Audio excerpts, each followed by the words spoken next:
The way I see family violence and how it has creeped into our community is the destruction of families.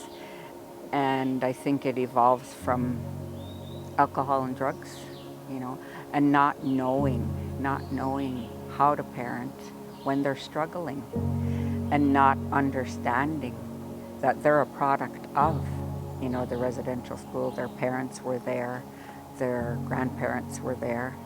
No fault of their parents, no fault of the grandparents, the fault of the system, right?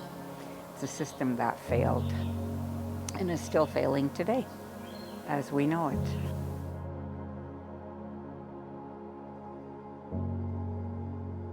I'm thinking back in the day, I was around back in the day when we had dirt roads, one street light.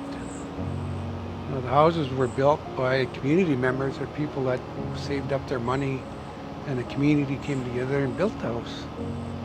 Our doors never used to be locked in those days, right? Now we have to do it for safety reasons. But everybody knew everybody. There were many, to us, grandmas that used to live in our community. And we were probably about 6, 7, 8, 9, 10. And we would go visit each one of them every day when we weren't in school. And we'd go sit, and we never knew if they wanted us there or not, but they did. They would have tea all the time. And they would always say, hi, munt, and talk the language, right? It was a lot of living off the land. I remember going on a canoe. I was 3 years old, but I remember it.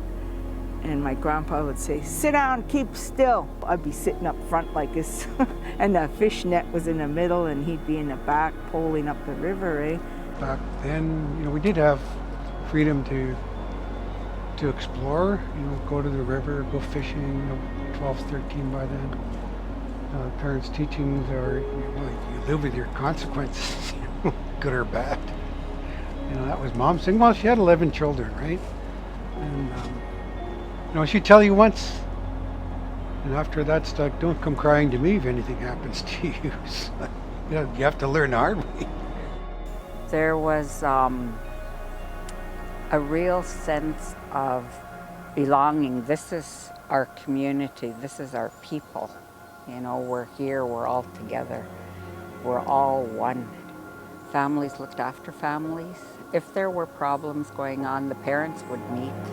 And then I'd have kids staying at the house, or my mom would have kids staying at the house, and you just kind of dealt with things that way. There was never any like social workers, or we got to do this, or we got to call, the parents just met together. And then when things were resolved, kids would go back home. We have a revolving door, and that's kind of lost today. A lot of people don't know that. And I think it's probably because of the residential school and the day school. I think what I've seen over time is families who are products of the residential school had a really hard time being able to respect men and fathers and women and mothers. I remember looking around the reserve. I was quite conscious of space and time by then, so I might have been 11 or 12. Counting how many houses people, rather than counting how many houses people drank at, I counted how many people didn't, and it was less than 5. And so I was conscious of that, and it's like thinking, what are we going to do? I look at family wellness as just being there, no matter what, for your family, and being a family is something that I cherish. I never realized a lot of things until later, breaking stigmas and breaking cycles. I think identifying trauma and identifying certain emotions or stages that people go through life. I really worry for our women, the violence against women, domestic violence, but I also worry about our young men as well. I think there's challenges, we have certain individuals that may be incarcerated in jail for you know, they get out and they're back in there in a couple months because they're stuck in a cycle. And like I said, I'm confident we're going down a road where we're breaking cycles, but how are we going to do it? Like my teacher said, we can't change anyone. They have to change themselves, but we can stop letting things hurt us. So whether it be a family that's, you know, a man or a wife that's in domestic violence situations, you know, until they learn to love themselves enough to leave, that's what they have to do, right? So, or if they're into drugs and alcohol like that young man was, he went to treatment, he got sober, he got off the hard drugs, helped him then, hey? What is our responsibility in building this foundation, this strong foundation for our youth? I feel like our people, especially our youth, our babies, they need to know the history, what our people went through. Residential school, it's something that our people persevered through and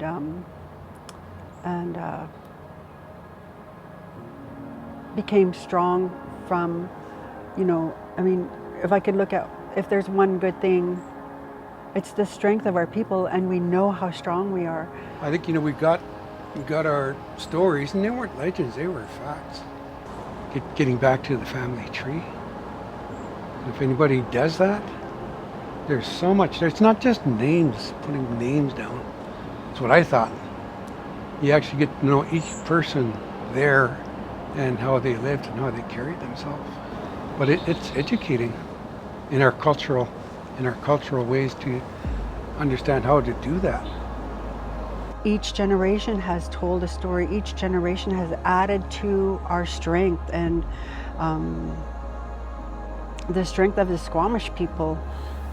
You know, like I was saying, at a more mature age, I really identified with our culture and our traditions. But I think we're more in a generation where our kids are actually learning it from birth, of being connected to, let's just say, the first words they hear when they're in this world is Squamish Nachum, with someone saying I love you in our language. That human connection that we have to you know, people, but also the land, and is a big value. And I think these are teachings that are coming back more alive. Culture is a foundation. You know, it's a foundation of who we are and where we come from and what we believe in. And if we don't have a culture, we're non-existent. So when we look at family violence too, it's a huge piece that's missing in the way that, you know, we are working with families right now, simply because we're just getting back to the learning all of the cultural ways, right? And our traditional values, you know, that a lot of them don't know.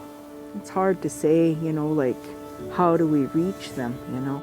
I think IS Munman does a lot of good, has a lot of those beginning steps, you know. They have the camps where we teach the young kids, just like Canoe, we start with the young kids. It has the family programs, it teaches them how to be on the land, teaches them how to do the spirit baths, the shokums, you know. They learn how to use their hands to weave, to make drums, the things our ancestors did. Then our ancestors are with them. If they get on a canoe, they go to a canoe journey, or they go to canoe races, the ancestors are with them, and they're going to help them. Yeah, when we look at family wellness and healing within our community, I think what it comes down to is really the roots and the foundational pieces of what's important to us. Everything that we do is to walk alongside people in a good way, in health and healing, and it's grounded in the Snowaya. It's grounded in good, genuine relationship to understand what does somebody need. You know, help me learn from you. Help me learn what it is that you're looking for. It's not about a strict curriculum that's come from somewhere else. It's guided by the teachings. It's guided by the knowledge keepers and the elders and the wisdom that is all. The stories, the songs, the legends.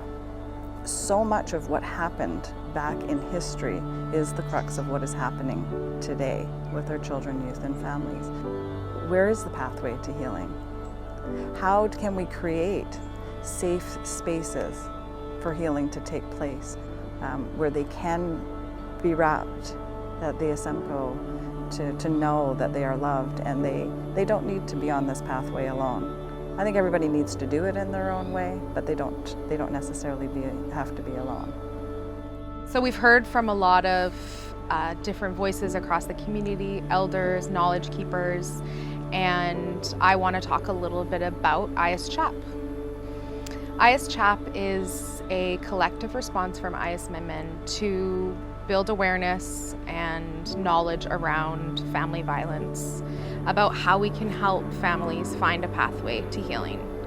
A lot of our programs offer specific things for youth, specific things for early years, specific things for parents, but Chap is about bringing the family unit all together onto the land to learn together, to be educated together, to create a safe space for families to come, to access resources, to seek support, to get education around family healing, and that may look like many different things in the future.